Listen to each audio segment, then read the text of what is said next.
Very supportive of the American First agenda. America First movement is alive and well. America First message. America can be first. The contract with America inspired Americans to get involved. There was a wave of change that swept across this country. Today, the America First agenda ensures that America's future is America First. It is why AFPI exists and is vital. Stand up, stand up, stand up. We are prepared to be very specific about what we're doing. Economics, energy, school choice, Middle East peace, national security. Only America first. We are going to keep our promise.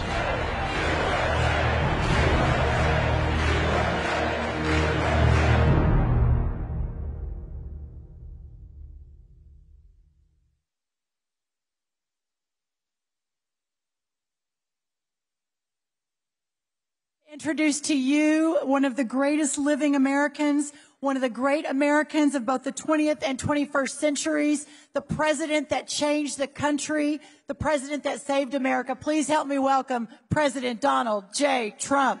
Yeah, thank you very much. Wow. Thank you.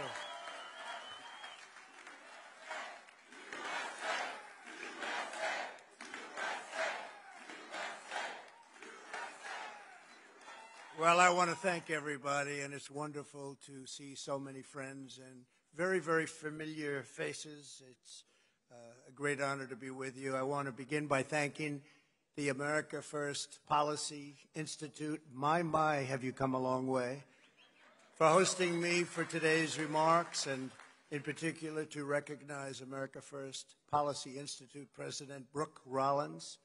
Brooke. Fantastic woman. Another fantastic woman is Linda McMahon, chairwoman. And my friend Larry Kudlow. When I want to learn about the markets, I call Larry. Thank you, Larry. Thank you very much. We're honored to be joined as well by House Republican leader and a friend of mine and a good man, Kevin McCarthy. Kevin, thank you. Thank you. And I see your friend Steve. You don't leave without Kevin, right? Two great people, and thank you very much. And also to the many members, I'd introduce you, but you have so many, would be all day. Many members of House and Senate, former members of my cabinet and administration, and state, local leaders, and countless other distinguished guests. Thank you all for being here. A real pleasure to be with you. Just 2 years ago, with the help of many people in this room, we had a booming economic recovery like nobody's seen before, the strongest and most secure border in U.S. history, energy independence and even energy dominance, historically low gas prices, as you know, no inflation, a fully rebuilt military, and a country that was highly respected all over the world by other leaders, by other countries, highly respected. Very simply, we had made America great again. We made it great again, and we did it by putting workers first, by putting families first, and above all, by putting America first.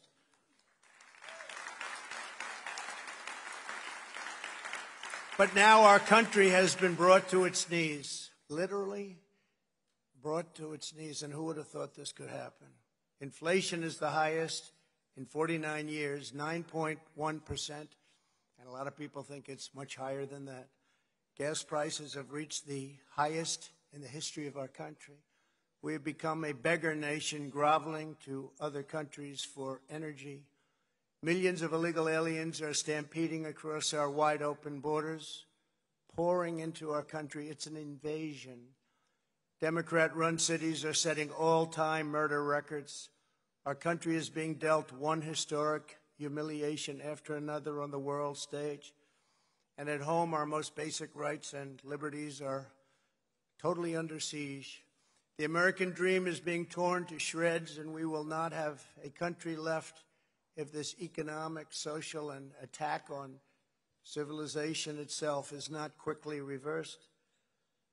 Newt Gingrich, friend of mine who's in our audience, told me this morning that our country has not been this weak in terms of prestige and relative economics and respect since the Civil War.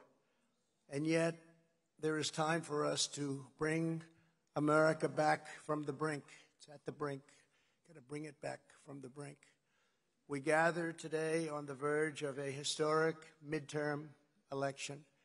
The American people are poised to reject the failed reign of Joe Biden, Nancy Pelosi, Chuck Schumer, and the radical left in a momentous landslide. This is an incredible opportunity. This November, the people are going to vote to stop the destruction of our country, and they're going to vote to rescue America's future. I'm here before you to begin to talk about what we must do to achieve that future when we win a triumphant victory in 2022 and when a Republican president takes back the White House in 2024, which I strongly believe will happen.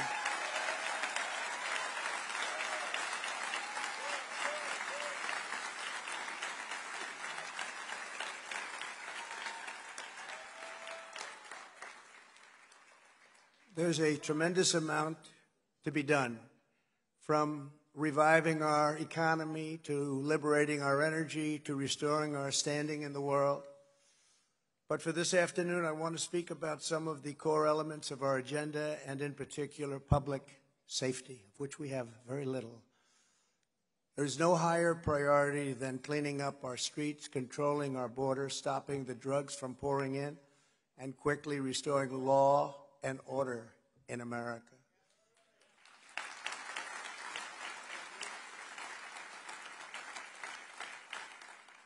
Under the Democrat rule, in Democrat-run cities, Democrat-run states, and a Democrat-run federal government, the criminals have been given free rein more than ever before. There's never been a time like this. Our streets are riddled with needles and soaked with the blood of innocent victims. Many of our once great cities, from New York to Chicago to LA, where the middle class used to flock to live the American dream, are now war zones, literal war zones. Every day there are stabbings, rapes, murders, and violent assaults of every kind imaginable. Bloody turf wars rage without mercy. Parents are worried sick that their kids will get shot on the way to school or on the way back home. Sadists who prey on children are released on bail, but there is no bail and there is no bond. Unique, never happened before. Drugged out lunatics attacked innocent victims at random. Roving mobs of thieves walk into the stores and walk out with whatever merchandise they can carry. They're left alone. Nobody tells them, don't do this. Put it back now. Homeless encampments are taking over every public park and every patch of green space in previously beautiful urban centers. And the dangerously deranged roam our streets with impunity. We're living in such a different country for one primary reason. There is no longer respect for the law, and there certainly is no order. Our country is now a cesspool of crime. We have blood, death, and suffering on a scale once unthinkable because of the Democrat Party's effort to destroy and dismantle law enforcement all throughout America. It has to stop, and it has to stop now.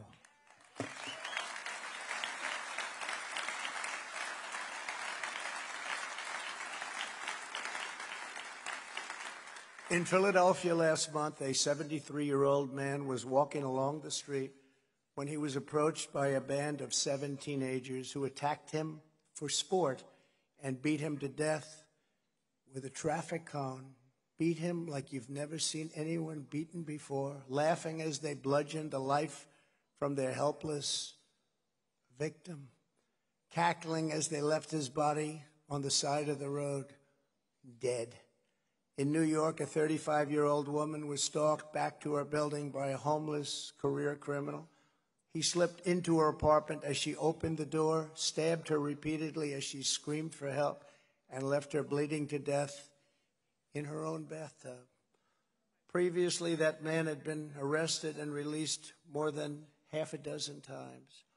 Here in Washington, D.C., just a few weeks ago, a hardworking landscaper made the horrible mistake, had the misfortune to blow a few blades of grass into a sitting car, and he was bludgeoned, absolutely bludgeoned and shot cold blood at a point-blank range, leaving behind a grieving wife and 2 children. He was a good man. Everybody loved him.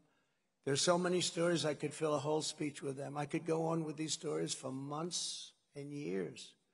A pregnant woman murdered outside her home as she unloaded the gifts from her baby shower. A young girl struck in the head with a bullet while driving her family on her 12th birthday. A 61-year-old woman burglarized, raped, murdered, and set on fire in her home. A 70-year-old woman and a 38-year-old daughter viciously stabbed to death by a man who had been arrested for felony arson just 8 days prior and was immediately released. Just last Saturday, a man was struck by a car while crossing the street in New York, and the driver pulled over and robbed him as he lay unconscious, struggling for his life. You probably saw that. So last night, he was so badly hurt, he was unconscious, and he was robbed by the person that hit him, the car, all on tape. Some of these chilling stories are difficult to hear, but the American people need to hear them, and you have to hear them, especially the politicians in the audience that are going to give us the power to bring our country back and to make our country safe. Murder in our country is up 51%. We must never allow ourselves to grow numb to the violence that is tearing apart the fabric of our nation. It's time to have the courage to say what needs to be said and to do what needs to be done to keep America safe. We've never had a time like this. We've never had anything close to what's happening right now. We owe it to the victims, we owe it to our families, and we owe it to our country to do the right thing. In the Make America Great Again movement, we believe that every citizen of every background should be able to walk anywhere in this nation at any hour of the day without even a thought of being victimized by violent crime. If we don't have safety, we don't have freedom, we don't have a country. America first must mean safety first. We have to have safety. Starting with our new majorities in Congress next year and continuing under the next Republican president, we need an all-out effort to defeat violent crime in America and strongly defeat it, and be tough and be nasty and be mean if we have to. Here's what we must do to restore public safety. First, we have to give our police back their authority, resources, power, and prestige.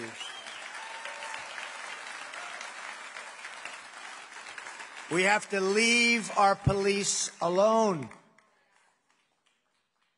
Every time they do something, they're afraid they're going to be destroyed, their pension's going to be taken away, they'll be fired, they'll be put in jail. Let them do their job. Give them back the respect that they deserve.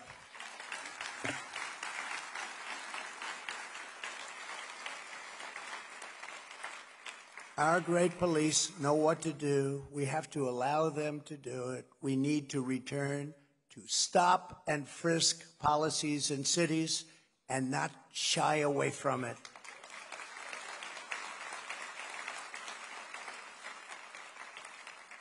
I watched as other politicians recently apologized for stop and frisk where cities were safe. And they apologized, and those cities are no longer safe. So stop and frisk. It works. Do it judiciously, but it works, and it's worked brilliantly. Take the guns away from the criminals who shouldn't be having guns. Let the people that have to have guns, that need to have guns, let them have them, but take them away from the criminals. If you're a convicted felon and you have a gun, you're off the streets and you know where you go. The mere concept of defunding the police should never again be stated or even heard. It is so ridiculous and so dangerous. Likewise, the idea of stripping them of their liability shields. Think of that. They're in trouble. Go out and hire your own lawyer. We're not going to protect you. We cannot strip them of their liability shield in any way, shape, or form. We have to stay with our police officers. You're never going to have the great officers that we've had over the years. Our police officers are heroes, performing a great public service at great personal risk. It's an unbelievably dangerous job. And by the way, more dangerous today by far, than it has ever been. Rare mistakes are made, but we cannot allow every isolated policing mistake to be turned into a national crisis and all power taken away from our police so that people are killed all over the streets of our country. The radical left's anti-police narrative is a total lie. Let's call it the big lie. Have you ever heard that expression before? The big lie. That's why next year our new majorities in Congress should vote to strengthen qualified immunity and other protections for our great police officers. They have to become our heroes.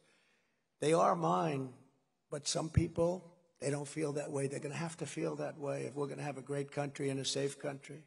Our law enforcement heroes of our time, they do their duty to protect U.S. citizens and to protect everybody, whether it's our country or other countries coming in to pay their respects to the United States, which they do less and less now because they're afraid to come in. They see all the stories of safety and the lack of safety. But we must uphold our duty to protect our police officers. Second, because of the radical Democrats and because of what they've done, driving record numbers of officers to resign, retire or quit. The police work all together. The new Congress should immediately pass emergency funding to hire and retain tens of thousands more police officers all across our country. Have to go in the opposite direction. I haven't seen in a long time any bills wanting to be passed where they give the police strength. It's always where let's take more away, let's take more away, let's take immunity, let's take everything we can, take their pensions if they speak a little bit too tough. Can't do that anymore. Our country is going to hell, and it's going to hell very fast. It's a very unsafe place. We need the largest increase in the hiring of police officers in American history, and that's what this will be. And we'll get that done. I have no doubt, Kevin, we'll get that done. Steve, we'll get that done. To get more police on the streets than ever before, walking every beat and with great respect. There should be a squad car on every corner, if that's what it takes to stop the killing. Again, I don't want to make this partisan, but every city, every single city is run by Democrats. Every single city where it's in trouble, like the kind of trouble we're talking. It's run by Democrats and the crazy policies that they put forth. And they can't believe them. And certainly after all of this time with the bad results, you would say, gee, it's time to make a change. But I really believe even a majority of the Democrats would say, because they don't want to be brutalized, a majority of Democrat voters would say exactly what I'm saying is right. Third, we need a no-holds-barred national campaign to dismantle gangs and organized street crime in America. During my presidency, we sent tens of thousands of MS-13 gang members back out of our country. We'd either ideally send them out, and in some cases they were so bad and so dangerous, we put them in jail because we didn't trust the other countries to hold them. Because, as you know, other countries very happily send all of their criminals now through our open border into the United States. They're emptying their jails into the United States. We're like a dumping ground. We're not going to allow that to happen. We know where these gangs operate, what streets they control. We even know their names. The police officers know their names. The problem is they're not allowed to do anything about it. And they want to. We need to get in there immediately. Go into every drug den, every stash house, every hideaway and round up the dealers and killers and the gang members and charge them with any and every crime that we find. And there are a lot of them: drug crimes, sex crimes, all sorts of crimes, vicious, vicious, horrible crimes like we've really never seen before, certainly not on a scale like this. We're a war zone. To lead this effort, a joint violent crime task force composed of the Department of Justice and the Department of Homeland Security should be tasked with destroying these organizations, and the penalties should be very, very severe. If you look at countries throughout the world, the ones that don't have a drug problem are those that institute a very quick trial death penalty sentence for drug dealers. It sounds horrible, doesn't it? But you know what? That's the ones that don't have any problem. It doesn't take 15 years in court. It goes quickly, and you execute a drug dealer and you'll save 500 lives because they kill on average 500 people. It's terrible to say, but you take a look at every country in this world that doesn't have a problem with drugs. They have a very strong death penalty for the people that sell drugs. If we're going to stop this scourge,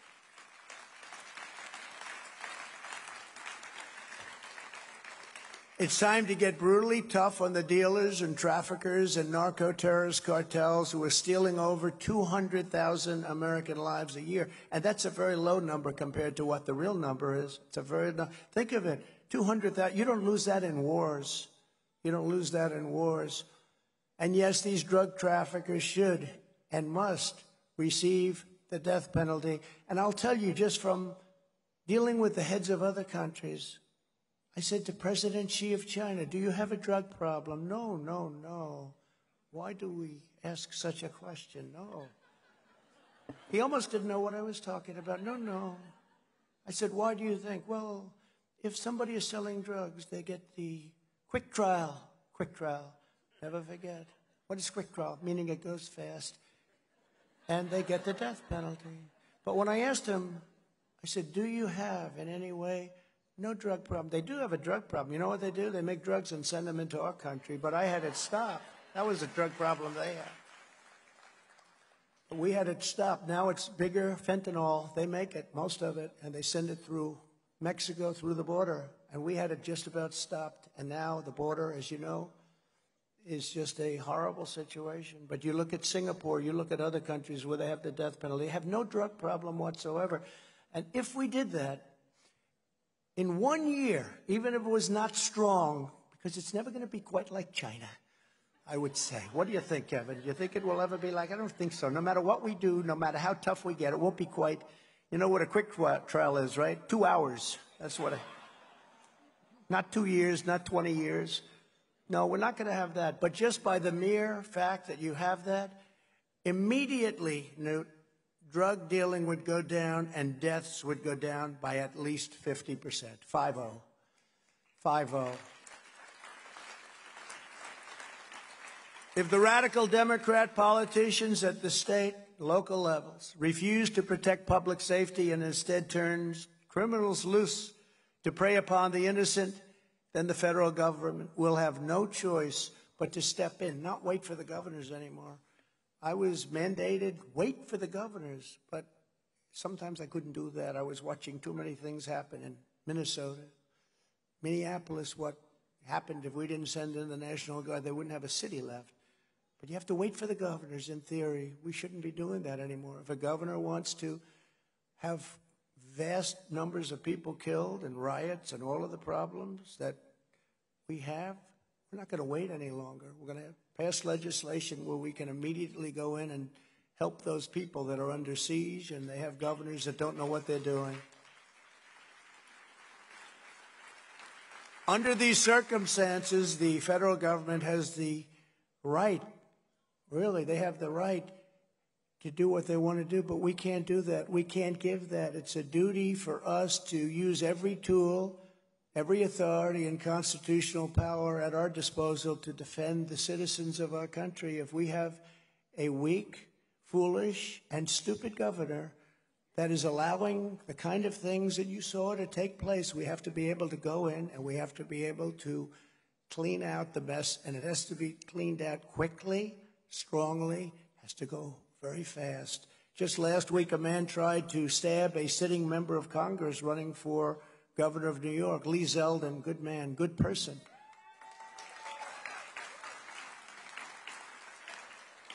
And under the New York State policies, the attacker was released within hours on cashless bail. And according to a study reported last week in the Wall Street Journal, a majority of murders in Baltimore are committed by suspects who should rightfully be in prison, but are instead roaming free under Democrat rule. Almost all Democrat rule. Amazing, isn't it? The next Congress and the next president should crack down on this insanity and crack down very, very hard and very, very quickly. The civil liberties of people, the safety of law-abiding Americans cannot be violated by weak mayors and cowardly governors or people that just don't know what they're doing. Because you'd actually say, look, these are smart people. They don't get there without being intelligent people. They must know. The only other thing you could say is they hate our country. And I don't know. It's hard to believe they hate our country, but a lot of people say they hate our country. It's the only reason they'd allow things like this to happen. Because just from a common sense standpoint, how can you allow it to happen? And just look at the statistics, how bad it becomes. Where there are radical and racist prosecutors denying citizens the full protection of the laws, those officers need to be investigated by the federal government, and their systematic violations of civil rights has to be taken care of.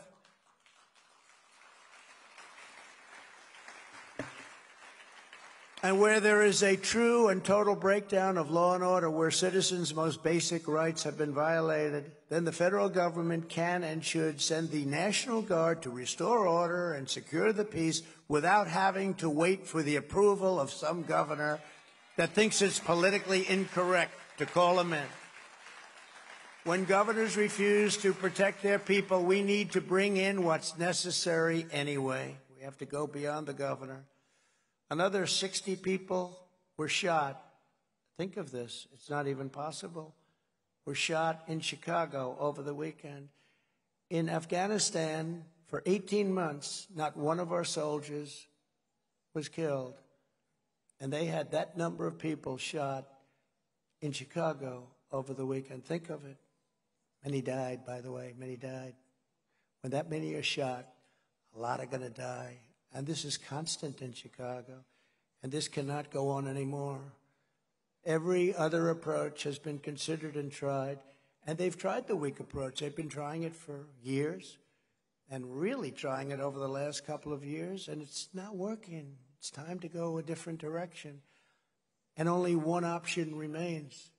The next president needs to send the National Guard to the most dangerous neighborhoods in Chicago until safety can be successfully restored, which can happen very, very quickly.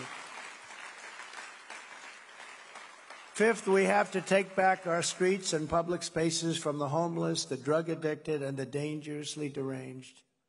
What's happened to our cities? Look at San Francisco. Such a beautiful city. And today people don't even look at the beauty. They just want to try and make it to their office or their home. Less than 2 weeks ago, a beloved NASCAR star, great star, Bobby East, was stabbed to death out of nowhere. Out of nowhere. This man showed up out of nowhere by a homeless man as he filled up his car. Bobby was filling up his car at a gas station, and this man viciously attacked him in California, killed him. Days earlier, an Olympian in women's volleyball, great player, was attacked by a homeless man as she was walking down the street and brutally hit in the face with a metal club, almost causing her death and very close to causing blindness. No civilized society turns over its public spaces to be dominated by drug addicts or the homeless, no matter what the reason may be. If liberals think it's somehow compassionate, let them invite the homeless to camp in their backyards, soil their property, attack their families, and use drugs where their children are trying to play. Let them try it. Let them try it. Letting people live in the street of a major city, or anywhere for that matter, with needles, drugs, squalor, is not good for anybody. For the good of everyone involved, the homeless need to go to shelters, the long-term mentally ill need to go to institutions, and the unhoused drug addicts need to go to rehab, or if necessary, an appropriate jail. They've taken over our cities, so many of our cities. It's at a level that nobody can even believe. But wherever they go, surrendering our parks and sidewalks to people that in many cases are crazed, very sick, it's just not an option. Look, we have a problem. This is a big problem. How do you handle these hundreds of thousands of people getting worse all the time? Hundreds of thousands. It would take years to build hospitals and housing facilities to take care of them, okay? Let's put that out. I did very well in the real estate business. It takes a long time to build houses and housing, years and years. Right now, they're putting homeless in super luxury hotels, the best hotels in the world, paying more money than they're charging for wealthy people who would have usually stayed there. They're paying more money, thousands and thousands of dollars a night. And even at that, the owners of the hotels are unhappy because wealthy people aren't staying there anymore. They don't want to stay there. With all of that, they don't want to stay there. I fought very hard and very successfully in stopping tents being built on D.C. public property, very hard. Every time I drive through the streets of our beautiful D.C. with the most beautiful monuments, everything's so beautiful, and then I'd see a cluster of tents and others, and I'd see it happening, and I'd send people out immediately. Secret Service, by the way, did a phenomenal job. I'd send people out immediately to get rid of those tents before you know, when you have 5 or 6 or 8, but when you have hundreds of them and even thousands of them, very hard to do it. It becomes too late. But coming in today, for the first time since I left Washington, D.C., it is not recognizable what's happened. What's happened. They have tents with homeless and others all over. I think the most beautiful public spaces anywhere in the world. I don't care. I could look at canyons. I could look at oceans. I think the most beautiful public spaces in the world. They don't look beautiful now. Who is going to want to come to Washington, D.C., and perhaps even more importantly, when a foreign leader comes and they have meetings here, it leaves such a bad impression. They go home and say, what kind of a country has the United States turned into? And you don't think that gets around? You have to see what I saw today coming in. The streets were dirty. They were littered with papers. Main highway, main roads coming in. The main roads that we all take. They had more bottles and cigarettes and everything you could imagine. Paper of all kinds, from all places, lying along the roads. That's without the tents. And then you look at the tents and the homeless, and you say, what's happening to this great bastion?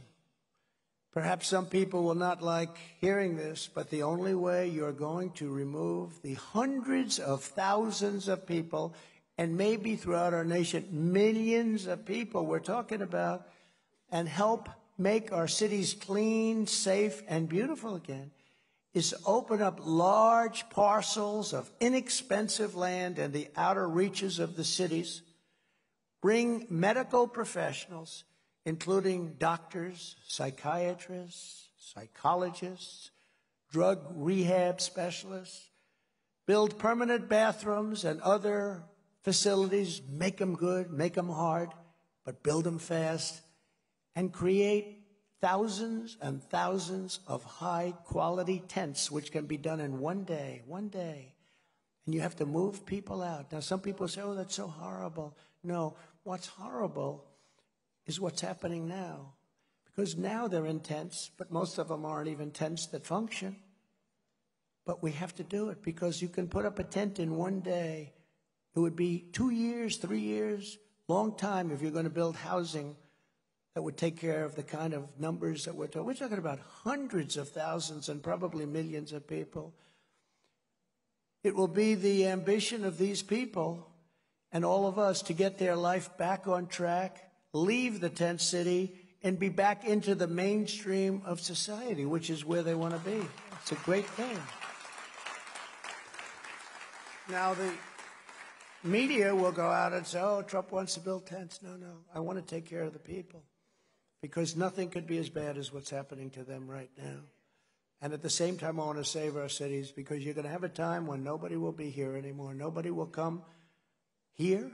Nobody will come to New York or Chicago, Los Angeles, or any of our cities to build millions of units of housing or hold homeless people in luxury hotels, which are costing a fortune for the government, and have no medical or rehab professionals available. There are none available. Is fruitless, just like setting up a blue ribbon committee stuffed with publicity-seeking socialites, I know them all, and dilettantes, I know them all, to handle the coyotes, the caravans, the very tough drug dealers and human traffickers, is fruitless.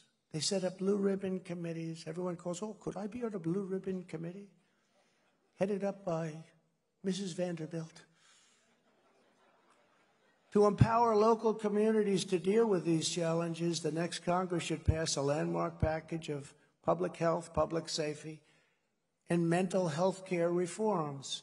Cleaner streets are safer streets, and I will be happy to help campaign for any of those bills. And I can tell you, speaking for Kevin and Steve and all of the congressmen and women in the room and the senators in the room, of which we have many, I think we'll have no trouble getting votes for that, cleaning up our cities and cleaning up our countries and making it safer by a lot. We must restore the age-old right to self-defense. We have to be able to defend ourselves.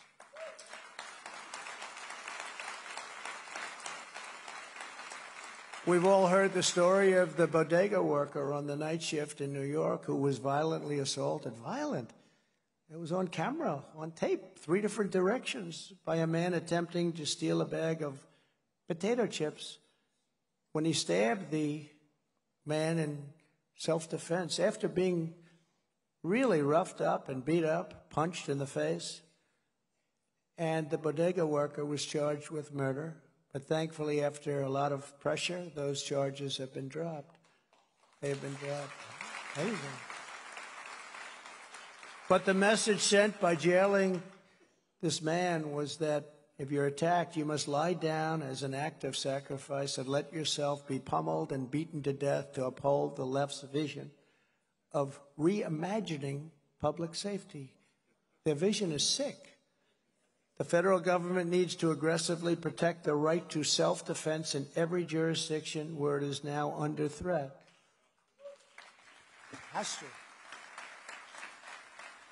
If necessary, Congress should pass legislation spurring the Biden administration to act. I don't know how they can say no to it, but they'll find a way.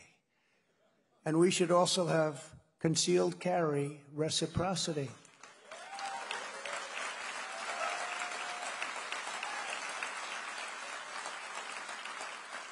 Number 7, federal, state, and local governments should aggressively enforce existing statutes to stop the perverted sexualization of minor children.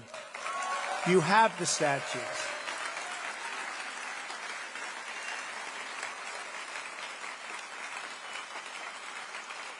The society that refuses to protect its children is a society that soon will not be able to protect anybody. This is a hallmark of cultural and social decay against which we should fight back very hard and very soon. We don't have time to wait years to do this. The sickos who are pushing sexual content in kindergartens or providing puberty blockers to young children who have no idea what a puberty blocker is. Neither do I, by the way. Neither do most of the people in the audience as you smile. Let's just say they're not good, are not just engaged in acts of depravity. In many cases, they are breaking the law and they should be held fully accountable.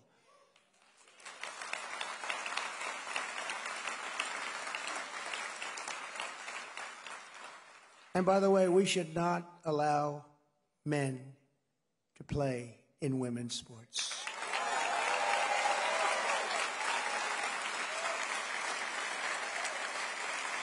So crazy.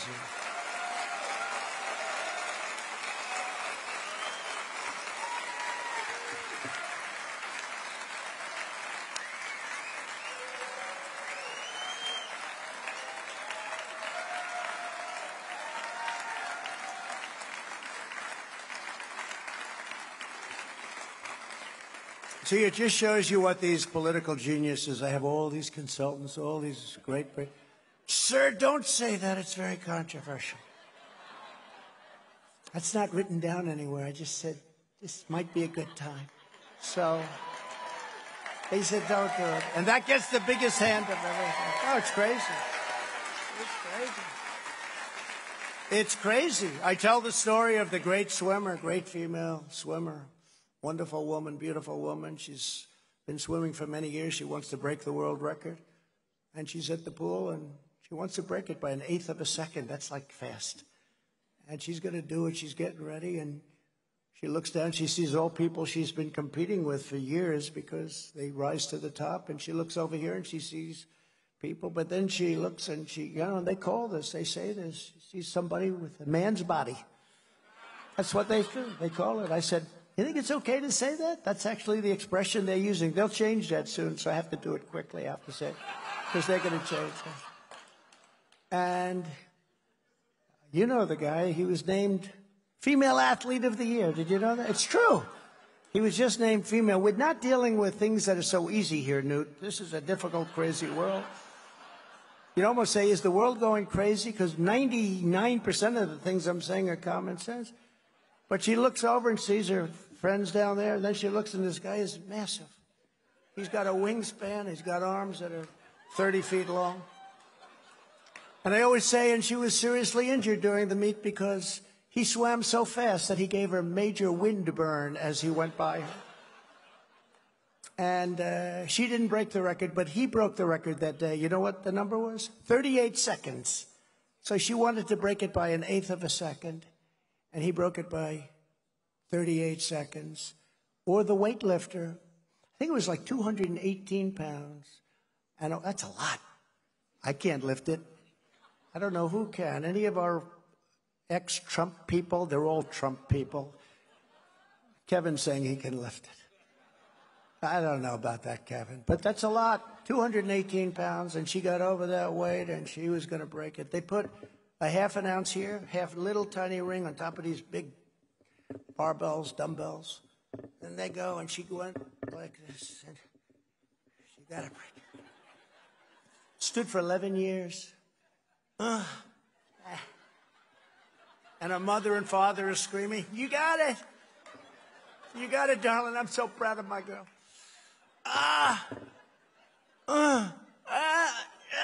Well, she couldn't do it. And then this guy comes along. He's named Alice. And he looks at the weight.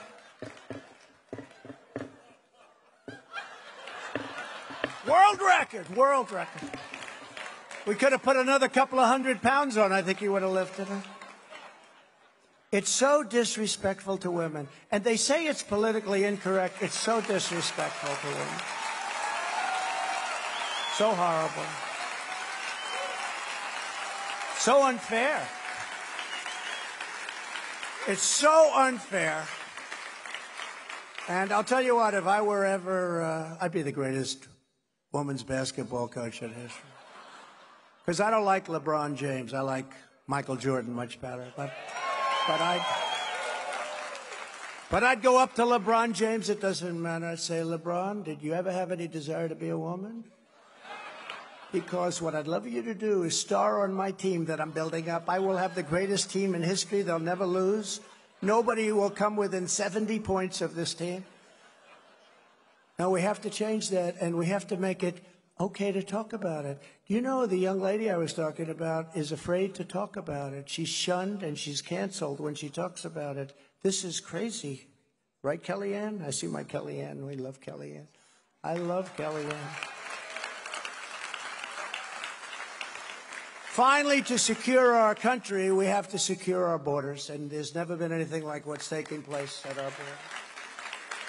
Our open borders are a gaping wound, allowing drugs, gangs, child traffickers, human smugglers, and tens of thousands of dangerous criminals to pour into our country. That's every week when you hear that's every week.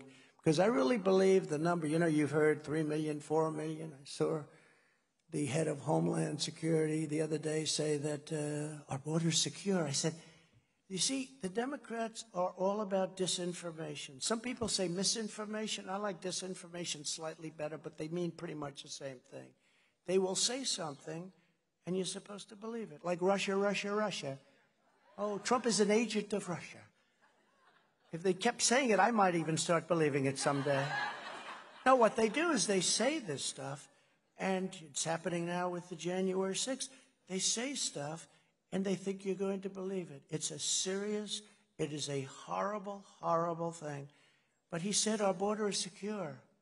And I actually, the wonders of TiVo, I turned it back to hear it again because I couldn't believe. And he did say that. He said our borders are secure. I believe we'll take in 15 million people, not 4 million people. And we have no idea who's coming in. But I do know they're emptying their jails. They're getting rid, and last week we had 141. Most people don't know there are many more countries than that. But last week we had 141 countries represented by people that came into our country illegally. We don't know who they are, where they're from. We know nothing about them. But, they say that I got a lot of things right. They say Trump called it all right. Everything I've said has turned out to be true. Many of these people that are coming in will cause trouble for our country, the likes of which you have no idea, terrorism and other things. They're sending in people into our country that will cause problems for us for decades to come, and problems like perhaps you've never even seen before, that kind of level.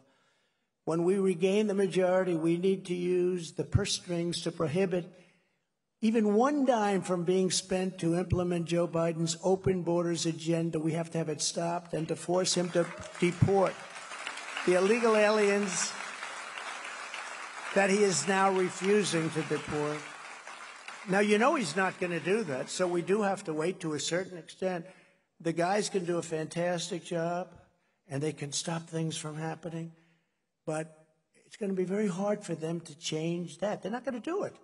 I think it would be actually easy. I think we'd be doing them a favor politically. We're actually helping them politically if they ever did, but they're not going to do it. So we do have to do a great job in 2024, and I think we will do it. It's interesting, when I campaigned in 2016, the border was a big deal, and I talked about it constantly, and I won. Then in 2020, I couldn't talk about the border. You know why? Because I did such a good job, there was nothing to talk about. I said, it's true. I said, I can't talk about it. I complained. I said, I did too good a job. I did too good a job. That's like obsolescence. A windshield wiper, for those of you, I used to drive cars, haven't been driving too many lately. But for those of you that complain, you buy a windshield wiper, right? And it lasts for 1 year, and then it doesn't work anymore. You can't see. You got to get another one. They could make the wiper good for 100 years, but they want planned obsolescence. The same thing is happening. The exact same thing is happening. We have to be able to close up those borders, and we have to be able to send many of the people back. Many of those people have to be sent back. And there are a lot of bad ones, so we have to send them back. So I don't know how Kevin is going to handle that. I don't know how the Senate is going to handle that. Steve, you're going to have to help, and all of the people are going to have to help. But, you still need somebody in the White House, or it's not going to get done. It can't be done. You need help, and I think that help will be forthcoming, and I think it's going to be a lot sooner than people think. Very important. Republicans should be laying the groundwork for this today, and we need to stand and fight and demand that real border security, strong border security, be included in the spending bill this September. Now, you know, I went to Mexico and I said, you have to give us 28,000 soldiers to protect our border. And the president, who I really like, he's a socialist, but that's okay. I like him a lot. He likes me. I like him. Can you believe this? I got along with him great. But he laughed at me when I suggested it. I said, no, you have to do it. So then he sent his representative to deal with us. And everybody in the State Department laughed at me. They all said, they're not going to do this. I said, here's what you do. Give me a list of your 10 top things. I said this to all of the people, ICE, Border Patrol, everybody, and the State Department. Give me a list of the top 10 things you need from Mexico, and I'll get them all. They said, no way, sir. And there was a woman in the State Department who was really a good woman. She was there 25 years. She dealt with Mexico pretty much exclusively. Sir, they will never do this. We've been after this for many years, decades. I say, how much you want to bet? They'll do it. And she said, you can't do it. I asked for all of the things, remain in Mexico, little thing, let's remain in Mexico. People think that's easy. It wasn't easy to get. But we had all of the different things we needed, and I asked for 28,000 soldiers. And then we had 8 other things which were just equally as obnoxious to ask for. And I said, so what do you think? She said, you're wasting your time, sir, but that's okay. I'd like to watch. I said, fine. So the head man came in, the top representative of the country came in, and I asked him for these 10 things, and he was laughing. Of course we wouldn't do that. We're not going to do that. We're going to give you soldiers to protect your border? I said, yeah, you have to do that because they're pouring through Mexico. You have to do that. We want 28,000 soldiers. That's the exact number we need. We will not do that under any circumstance. I said, all right, then I'm going to sign this piece of paper, and on Monday morning, this was a Thursday evening, on Monday morning, there will be tariffs imposed of 25% on every single item sold from Mexico into our country. And it goes into effect on Monday morning at 8 o'clock, and that means all of the cars, because as you know, over the years, not with me, but over the years, they stole 32% of our automobile business. Think of it. They manufactured 32. They took 32% out of our country. I said, all of those cars, everything that you sell into this country, 25%. He said, I'd like to come back in 5 minutes. He came back in 5 minutes. President, we would be honored to give you all 10 of those things. And we got all 10. We got all 10. We got everything. We got 28,000 soldiers free of charge, no cost. And they did a fantastic job. It's one of the ways, this was during the construction of the wall. And it's one of the ways we had the best numbers in recorded history. But Mexico was great. But you have to be able to ask people for things. And the woman at the State Department said, I've never seen anything like it. I cannot believe it. And she was a good woman. But it's just one of those things. The next Republican president must immediately implement every aspect of the Trump agenda that achieved the most secure border in history, including remain in Mexico, safe third agreement, you know what that is? Asylum restrictions, enhanced rapid deportation initiatives. I got all of these things. And they gave them up. They gave them up. Newt, can you believe it? Yes, you can. He's saying, yes, I can. They gave them all up. Think of it. Remain in Mexico. In other words, you cannot come into the country. You have to remain in Mexico until we check you out. And if you're not a murderer, a criminal, if there's some reason why you can legally, then we take you in. Other than that, you remain in Mexico, back to where you came from, the country that you came from, and that's it. And it was hard to get, but I got it pretty quickly, like in about 10 minutes. And they couldn't believe it. And that's it. And we had a great border, and people weren't pouring in. And now we have people remain in the United States and come back for your trial in 4 years, and nobody ever comes back. Only the really stupid people come back. I think it's about 1% come back. It's the craziest thing I've ever seen. We should pass a law enacting these reforms permanently. They have to be permanent. Under our administration, we built hundreds of miles of border wall, hundreds. In fact, we completely finished our original wall plan, completely done. We were so proud of it. Despite 2.5 years of Democrat-inspired lawsuits, I won them all. And then some people came to me, we need more wall. So where do you need it? We need it in other areas. It wasn't originally planned. Well, let's go and let's see if we can get it done. And then we had the catastrophe of the election, We had it almost finished. It was a catastrophe, that election, a disgrace to our country. But 3 weeks would have been done. It would have been completed, all of the additional wall. But as you know, they didn't want to build the wall. They didn't want to build the wall. That's when I started to think that maybe they really do want to have these borders open so everybody can invade our country.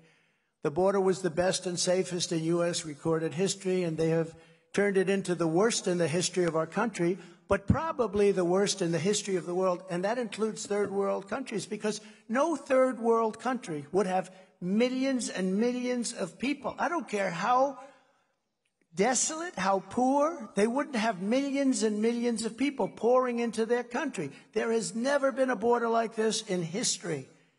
What they're doing to this country, they're poisoning our country. They're poisoning our country. And remember what I said, we're going to pay a big price over the years to come.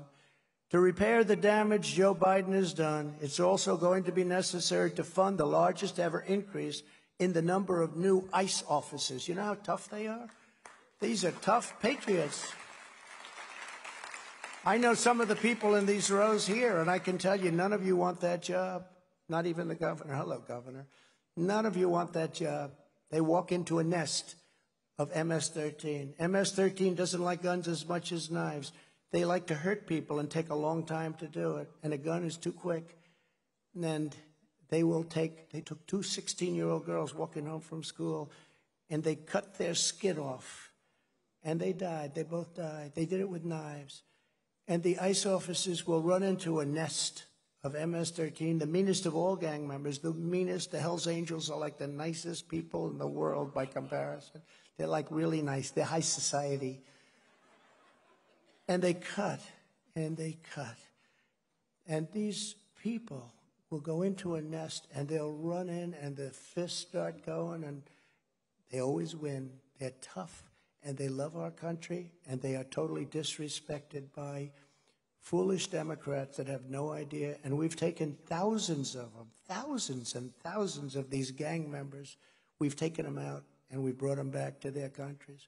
We were having a hard time because when I first came in, I think an important story, they said, sir, you can't take them out because the other countries, Honduras, Guatemala, El Salvador, and many others, they won't allow us to land our planes in their airports. I said, what do you mean?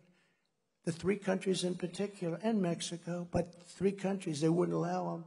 So I said, what do you mean they wouldn't? He said, they don't want them back, sir. They're not going to allow. So every time we'd fly with a plane full of essentially prisoners, gang members, and they'd have planes on the runway. You wouldn't allow them to run. They wouldn't accept our buses through the border. They wouldn't do anything.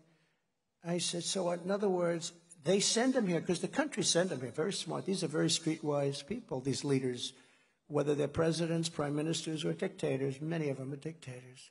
Some of them are all three, actually, the ones that really have it go. So what happens is, I said, you mean they wouldn't take them back? I said, that's not a good situation. Under President Obama, they were stymied. They couldn't do anything. They wouldn't do anything. They wouldn't send it back because the country wouldn't take it back. I said, how much money do we pay those three countries? Sir, we pay them $750 million a year. It's a lot of money. I said, we give them for what? Economic development, sir. In other words, economic development to the head of the country for his homes, etc. So we give $750 million. Inform them that we're stopping payment immediately. And we stopped payment to the three countries of $750 million. And then what happened is I got a phone call the next morning from all three, almost at the same time, separate calls. Sir, they've stopped payment of the money that the United States very graciously sends us every month. I said, that's right, you'll never see that money again because you're not letting us bring MS-13 and these people that you sent over here illegally because you sent them. You sent them, and I don't blame you. You don't want them. But you're not letting us bring them back. They said, sir, we would be honored to have them back. Please send them immediately. I'll never forget it. And all these guys are sitting around that have been doing this stuff for a long time, right, Kellyanne? You were in the room, Kellyanne, when they said, we would be honored to have them back. There's nothing we would rather have than MS-13 gang members coming back into our country. But please, when will the money start? So we had a great success with that, and we sent thousands, tens of thousands of these people back. Since Biden has effectively suspended all immigration enforcement, including our horrible, vicious criminals that he suspended everything, these vicious criminals. There's no policing of visas and overstays whatsoever. Part of the reason we need to use this dramatic increase in ICE officers will be to ensure the prompt removal of anyone who overstays their visa permits. And in particular, you know, it's very hard when you have 15 million people pour into our country. Many of these are very good people. It's very hard to say we're going to remove 15 million people. You know, there's a thing called humanity. There's things that we have to think about, but we can get rid of all of the bad ones, and the police know almost immediately who the bad ones are. And that we can do, and that we can do fast and easy. At the same time, we should implement a bond system and a financial penalty so that anyone who comes to our country on a temporary visa and fails to depart suffers significant financial consequences, and we take the money away from the country. We charge the country $25,000 each for each person that comes in illegally. And I had that going, and then we all of a sudden got hit with the China virus. I was all set to do that. I was looking forward to it. And then they said, there's a terrible thing happening in China. There are a lot of dead people laying all over the streets. There's something going on. Shortly thereafter, I closed it up long before Nancy Pelosi wanted it, or any of these people, including Fauci. I used to listen to Fauci, and whatever he said, I did the opposite. I came out very good. But we closed it up, and then we had to close it up to Europe, or we would have had a much worse situation. But it's pretty amazing. Some of the things we've done are pretty amazing. The National Guard can be used to help find and remove illegal aliens from our country. We have to use the National Guard. But we really do. We have to get ICE back. These people are incredible. And the Border Patrol, Brandon, Judd, the whole group, they're phenomenal people. And they love the country. You know, they could have an easy job. They don't have to do anything. They want to do their job. It's incredible. Sometimes I wonder, you know, I see things where they just want to be allowed to do their job. They don't want to be told to just stand away and leave us alone and let everybody pour in. They feel horrible. They see the country as being destroyed.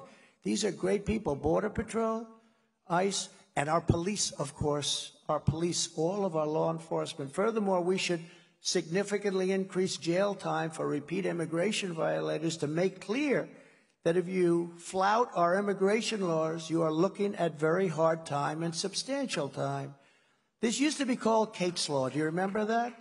Named after Kate Steinle, who was an incredible, beautiful young woman who was gunned down in San Francisco while standing with her father on a pier. Do you remember that? How can you forget it? In the prime of her life, by an illegal alien with 5 prior deportations. He just kept coming back in,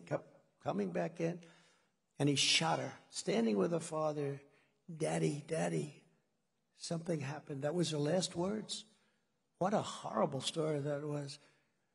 So we went to get Kate's Law passed. I didn't, but I know a lot of people were working very hard on it, and I believe that the radical left Democrats just wouldn't hear about it. They wouldn't do anything about it. It's hard to believe.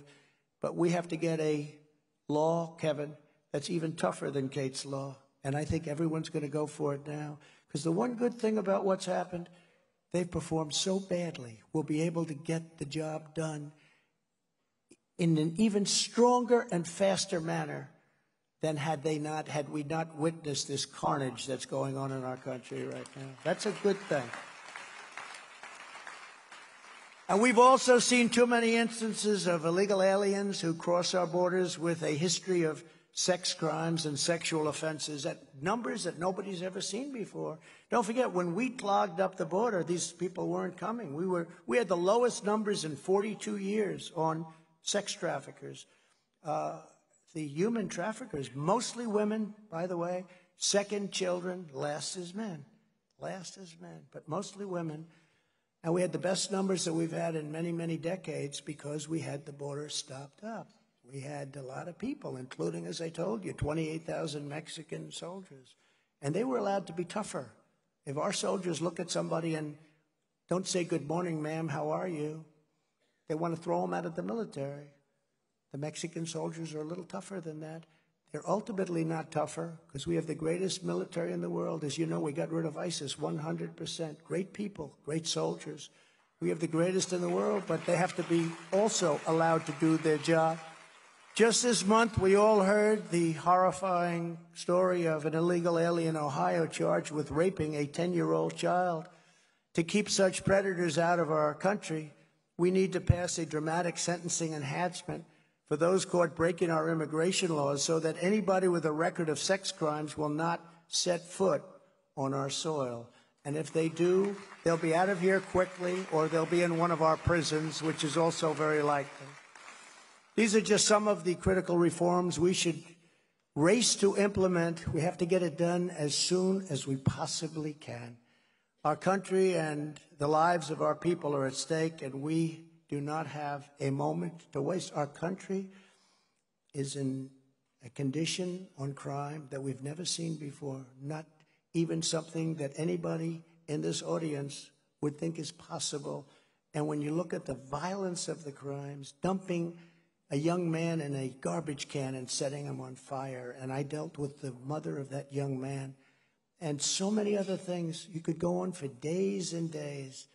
The damage that's been caused. Well, I have focused on public safety today. There's much more to the America First agenda, as you all know very well, looking into the future. And I look forward to laying out many more details in the weeks and months to come. It's just the beginning, but it's also, and we can say this to Brooke, it's also a policy. You can say conservative, you can say whatever you want. It's really a policy of common sense, and it's a policy of law and order. Hello, Alvita. How are you? Thank you. We have to do so much. We need to save our economy and stop the inflation crippling American families. We have to rescue our schools from the Marxist teachers' unions. We need to completely demolish the corrupt education, bureaucracy, and liberate our children. We need to protect. This is the craziest thing to have to say this, because who would ever think we have to say this? We need to protect parents' rights. Can you imagine? You're up here as, I'm a politician. I don't like to consider myself. I'm a politician, I guess. I ran for president. I won. Then I won a second time, did much better the second time. Did a lot better.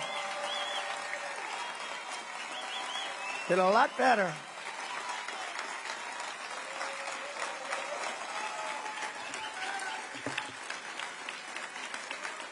Very corrupt. I always say I ran the first time and I won. Then I ran a second time and I did much better. We got millions and millions more votes. And you know what? That's going to be a story for a long time, what a disgrace it was. But we may just have to do it again. We have to straighten out our country. We have to straighten out our country. We had it there. We had it. We actually did it twice. We did it pre-COVID, and then we did it again, and we handed over a stock market that was higher than it was pre-COVID. Nobody can even believe it. We actually did it twice. So it's a very sad thing. All of the things I'm talking about would have been done. We need to get political correctness and left-wing race and gender theories out of our military so that America can once again fight and win wars. We have to be thinking about winning. We have to abolish all COVID mandates and lockdowns and rehire every patriot who was fired from the military with an apology to them and give them their back pay that they've been looking for.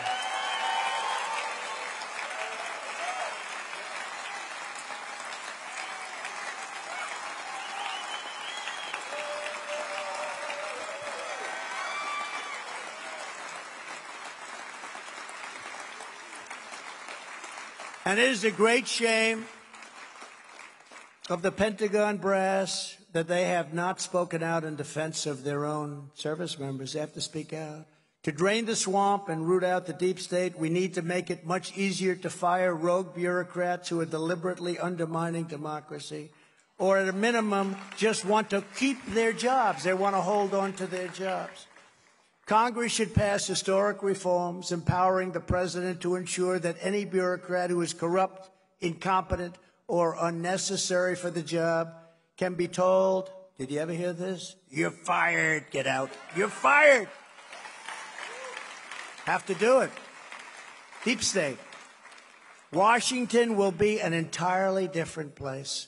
Our current appeals process, as an example for these rogue bureaucrats, has 3 stages which take, on average, 5 years per stage. In other words, to fire someone who is doing a bad job, if the government wins, will take 15 years under our current system. Think of that. 15 years.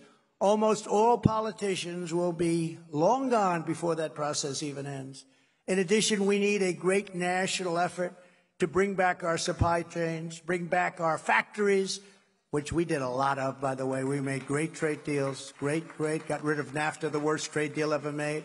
USMCA is the best. In fact, if you know, Canada and Mexico want to renegotiate the deal, and I say to Biden, don't do it, and don't give up the tariffs on China.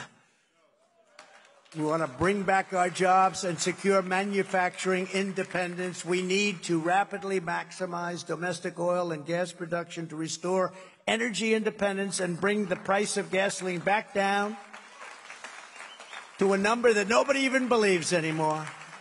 We had it down to $1.87. Can you imagine? To build on my historically successful trade policies that brought back millions of jobs and billions of dollars, we need to strengthen our trade laws, give the president more tools to combat unfair trade, make Section 301 more usable, and don't take the tariff power away from the president. If you do, it's the greatest gift to China and other countries that you could ever do.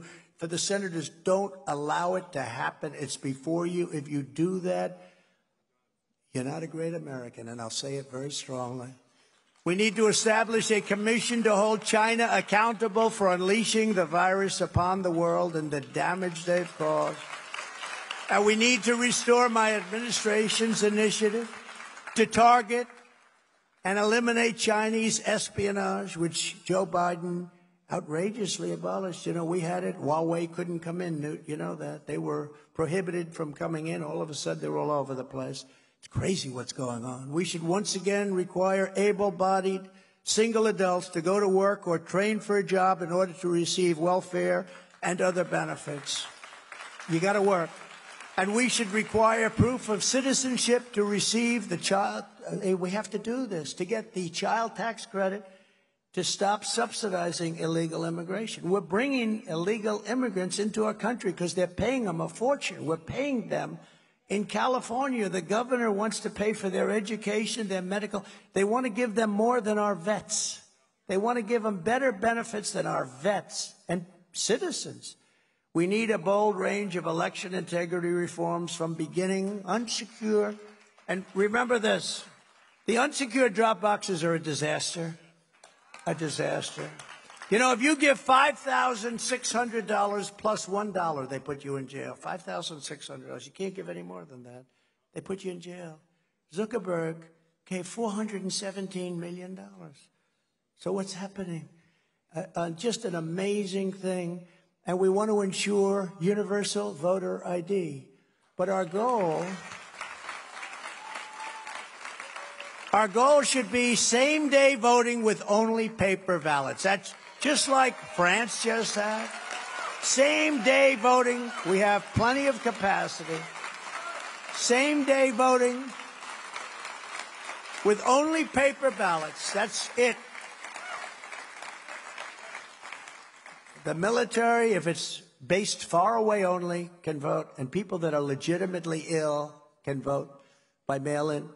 But that's a very small category. Same-day voting. France just had an election, Newt. 55 million people. They voted. At 11 o'clock, it was over. There was no dispute, no nothing. It was all paper. Everything was paper. Same day. They voted in one day. It started early in the morning. It went throughout the day. They had plenty of capacity. 55 million. It's bigger than the states. 55 million. Same-day voting, all paper. You're not going to have any more problems. We need to break the chokehold of Silicon Valley censors and restore free speech in America. These are the choices that America must confront on the road ahead. Right now, these next few years, our country will decide whether we are going to allow a corrupt and radical ruling class to snuff out the torch of liberty, or whether we will resist the forces of decay and raise that torch higher and prouder than ever to enlighten and inspire the entire world. We can do that. Together we're standing up against, thank you, I think.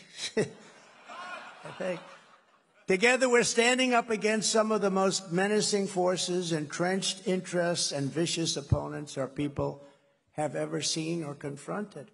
A friend of mine recently said that I was the most persecuted person in the history of our country. And then I started thinking about it, Kellyanne, and I said, you know what? He may very well be right. He may be right. Think of it. We had a Russia scam that covered religiously. It was covered religiously by the media. A lot of media back there today. It was covered religiously, even though the media knew it was fake. They knew it was fake. It turned out to be a concocted fairy tale made up by crooked Hillary Clinton, the Democrats, a sleazeball writer named Christopher Steele, and a coordinated effort with, of all places, Russia. They dealt with Russia on the Russia hoax. Then I had the impeachment hoax number 1, impeachment hoax number 2, and the Mueller investigation resulting after 2 years in a verdict of there was no collusion. Who has been through anything like this, seriously?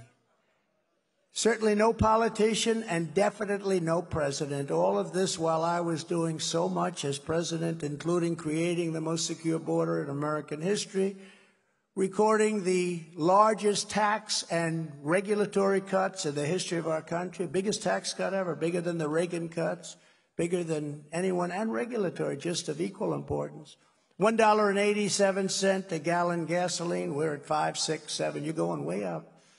No inflation, low interest rates, record growth in real wages, rebuilding our entire military. We rebuilt the military, gave $85 billion of it to the Taliban. Can you believe that? The historic Abraham Accords, bringing peace to the Middle East. It was incredible. And much, much, much more. Now we have the January 6th Unselect Committee of Political Hacks and Thugs. And it's this, think of this, these are hacks and thugs. These are the same people that we've been dealing with for 4 years, same people. And it's the very people who perpetrated the lies that I was an agent of Russia, like Adam Shifty Schiff and others who are standing before the same microphone, same thing. They get out and they say, oh, our country is suffering so badly because, and he knows the whole thing is a hoax. I said this the other day. He knew Russia was a hoax. Him, Hillary Clinton, the DNC, the Democrats. And he stood pompously before microphones. His head, as you know, I feel, is shaped like a watermelon. He's quite an unattractive man. Now, see, they'll get me in trouble for that, Kellyanne, because by saying he's unattractive, they'll say, that's a horrible thing to say. But he said slightly worse about me. But think of this. He knows it's a hoax. He goes, not a stupid person, an evil person, a sick person, in my opinion, but he goes before these same microphones, and he said, President Donald Trump's son, Don Jr., will go to prison for what he's done with Russia. What kind of a man would say that my son, or put yourself in my son's position, that he's going to prison on something that he doesn't even know about, and that Adam Schiff knows is a hoax and a fairy tale and was made up? And the New York Times, Bret Stephens did a piece on it the other day. They admit now that it was a totally made-up hoax. He's saying my son should go to prison, and he knows it was a hoax. What kind of a human being can do that? Only a sick, evil, very bad human being. And now I have the same people there, the same people, other than Cheney, who's the worst, and crying Adam Kinzinger. I watched him today. He's, I mean, these people are just, you know, but the same basic people are now going on this. And it's so unfair when you see what happened to BLM, when you see what happened to Antifa, when you see what happened to all of the killings that took place all over the country, and then when you see what they're doing to people that in some cases didn't even enter the building, and you see the way they're being tortured and handled so horribly. When you see Kamala Harris getting people out on bail that burned down buildings and killed people, and getting them out on bail, and you can't even get many of these people out on bail. What a sad thing. And something's going to have to happen, because people are not going to take it much longer. There's two sets of justice, and we don't have to go into it, but nobody's ever seen what's happening today in our country. And they're doing the exact same thing with January 6th as they did with all these previous assaults in our country. So where does it stop? Where does it end? It probably doesn't stop, because despite great outside dangers, our biggest threat in this country remains the sick, sinister, and evil people from within. These are evil people. Crazy Nancy Pelosi. She impeached me twice only because she had enough votes. And the Democrats do stick together, even though they don't agree with it, because they're afraid not to.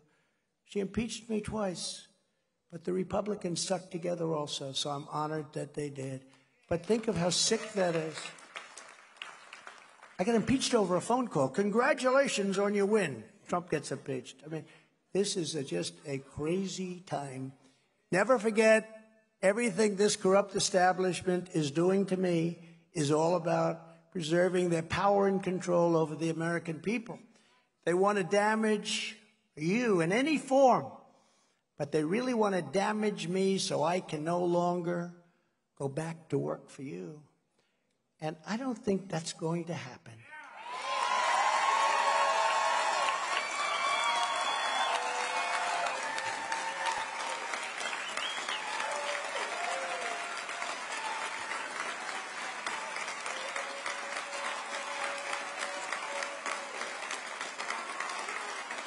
Thank you.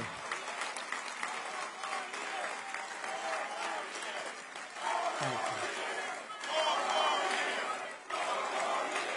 Thank you. Thank you. Thank you very much. Thank you very much. It's very nice. Now, it's a very sad thing. Who else could have taken this? You know, think of it. Nixon went through not even one impeachment. And I think he always regretted that he didn't fight. But it's been a very interesting period of time. And to me, they say a very successful man came up to me and said, could I ask you a question? One of the most successful. Could I ask you a question? You know what? How do you take it? How do you get up in the morning? I say, do I have a choice, right? Do I have a choice? And we take it. But I think the people respect it. I really do. I see that, and I see it maybe now more than ever. And the problem we have is that the fake news media is corrupt and complicit. If they weren't, we would have a much quicker heal, because in its own way, they're the police of honesty and all. And when people don't trust them, their approval rating is now lower than Congress, which is saying something. Sorry for all you congressmen, but that's the truth. It's been there for a long time. But, you know, when I first ran, it was very high. And I'm very honored to say that I've revealed something that people just didn't know. But it's never been like it is now. It's never been like it is now. If I renounced my beliefs, if I agreed to stay silent, if I stayed at home and just took it easy, the persecution of Donald Trump would stop immediately. It would stop. But that's not what I will do. I can't do that. A much simpler life. Have to save our country. I can't do that because I love our country, and I can't do that because I love the people of our country, so I can't do that. I wouldn't do it, and people don't want me to do it. Thank you very much. And I'm not doing this for me because I had a very luxurious life. I had a very simple life. I had everything. People say, you sure you want to do this? But, you know, there's an expression, the best day of your life is the day before you run for president. Did you ever hear that expression? And I laughed at it. I said, that may be true, actually. Right, Kelly? May be true. But I'm doing it for America, and it's my honor to do it. It's my great, great honor to do it. Because if I don't, our nation is doomed to become another Venezuela or become another Soviet Union. That's where we're headed. When you look at what's happening with the media, Newt, that's where we're headed. Or become a very large-scale version of Cuba, where all is lost and there is no hope.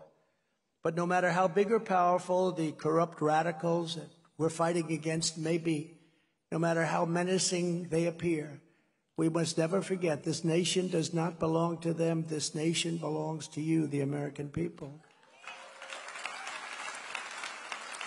We inherit the legacy of generations of American patriots who gave their sweat, blood, and tears, and even their very lives to build this country into a free and virtuous republic, unlike anything the world has ever known. Our American ancestors stood their ground on Bunker Hill. They starved and suffered at Valley Forge, and they seized victory at Yorktown. So many great, incredible, dangerous, brilliant events. They ventured out and conquered an untamed wilderness. They settled the Great Plains, crossed the Rockies, and kept pushing westward. They raised families. They built a bustling city. They founded thriving industries. They rescued freedom from the evils of fascism and communism. And they planted our flag on the face of the moon. Think of what we've done.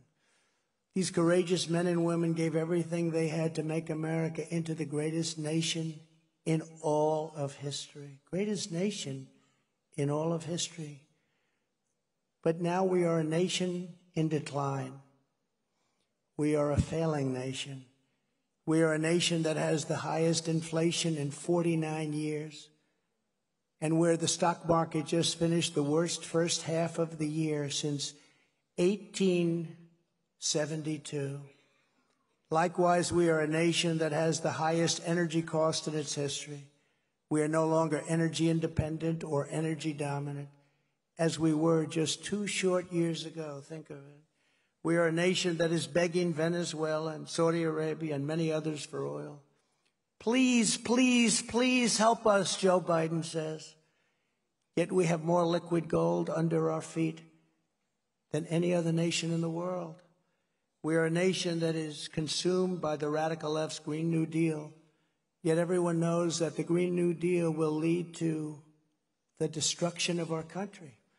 We are a nation that surrendered in Afghanistan, leaving behind dead soldiers, American citizens, and $85 billion worth of the finest military equipment in the world. And we are a nation that allowed Russia to devastate a country, Ukraine, killing hundreds of thousands of people, and it will only get worse. And it would never, ever, ever have happened if I was your commander-in-chief. Would have never happened, and it didn't. It didn't. For 4 years, it didn't. And China, with Taiwan, is next. We're a nation that has weaponized its law enforcement like never before against the opposing political party. Nothing's ever happened like what's happening now. We're a nation that no longer has a free and fair press. Fake news is all you get, and they are the true enemy of the people. We are a nation where free speech is no longer allowed, where crime is rampant like never before, where the economy has been collapsing, where more people died of COVID in 2021 than died in 2020.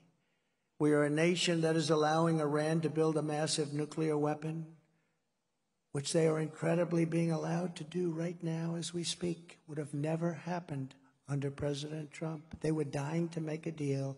They would have made a deal with us right after the election, and it would have been a good deal. And China is being allowed to use the trillions and trillions of dollars it has taken from us to build a military, the likes of which possibly the world has never seen. And this also would never have happened with us.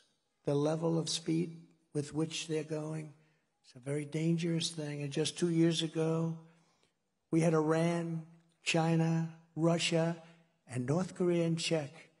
They weren't going to do a thing against us, and everyone knows it, especially those leaders. And perhaps most importantly, we are a nation that is no longer respected or listened to around the world. We are a nation that, in many ways, has become a joke. We are a nation that is hostile to liberty and freedom and faith. We are a nation whose economy is floundering, whose stores are not stocked, whose deliveries are not coming, and whose educational system is ranked at the bottom of every list. But we are not going to let this continue. 2 years ago, we had the greatest. There's never been anything like it. 2 years ago. It's greatness like no one had ever seen. There's never been anything. We were outlapping China at levels that they never thought possible. China always thought they were going to be the world's biggest economy by 2018, 2019 at the latest. And they weren't even close because we were outdistancing something that they never thought could happen. But soon we will have greatness again. With all my heart and all my soul, I firmly believe that the American people will reject a fate of decline, demoralization, and ultimately a fate of defeat. And I believe that we will come together and choose instead a future of renewal, revival, recovery, resurgence, and in the end, a nation that is more exceptional than it ever was before. I believe we can do that.